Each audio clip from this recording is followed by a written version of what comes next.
Au milieu des décombres, ces sauveteurs ont entendu des voix d'enfants.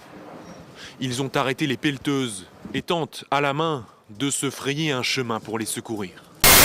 Les recherches de survivants se poursuivent, mais les chances d'en retrouver sont désormais quasiment nulles, plus d'une semaine après le puissant séisme qui a frappé la Turquie et la Syrie. Le bilan de ce que l'OMS a qualifié de pire catastrophe naturelle depuis 100 ans ne cesse de s'alourdir. Il est désormais d'environ 40 000 morts. Dans une tribune publiée par Le Monde, ces dirigeants rappellent que la retraite ne signifie pas forcément l'inactivité et ils préviennent que repousser l'âge de départ à la retraite risque de mettre en péril la solidarité entre les générations. Elle dérange, agace parfois, mais aussi réunit. La grève reste un instrument de lutte important pour les syndicats. Mais alors quel rôle joue-t-elle encore aujourd'hui en Europe ? Ces soldats ukrainiens n'entendent céder aucune parcelle de terrain.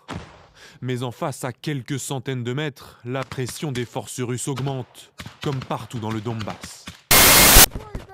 Alors que la Russie multiplie ses attaques dans le sud et l'est de l'Ukraine, Kiev demande à l'OTAN d'accélérer les livraisons d'armes. Selon des sources militaires occidentales, la Russie tire jusqu'à 20 000 obus par jour, tandis que l'Ukraine en tire au maximum entre 6 000 et 7 000. Comment ne pas être sensible à ces images d'enfants mis à l'abri de la guerre pour trouver un foyer d'accueil ? Ce sont des enfants d'Ukraine qui arrivent en Russie. Ils viennent des zones occupées par l'armée russe pour être donnés à de nouvelles familles. Ils ont un nouveau pays, une nouvelle nationalité, mais derrière ces images idylliques, la réalité est bien moins rose.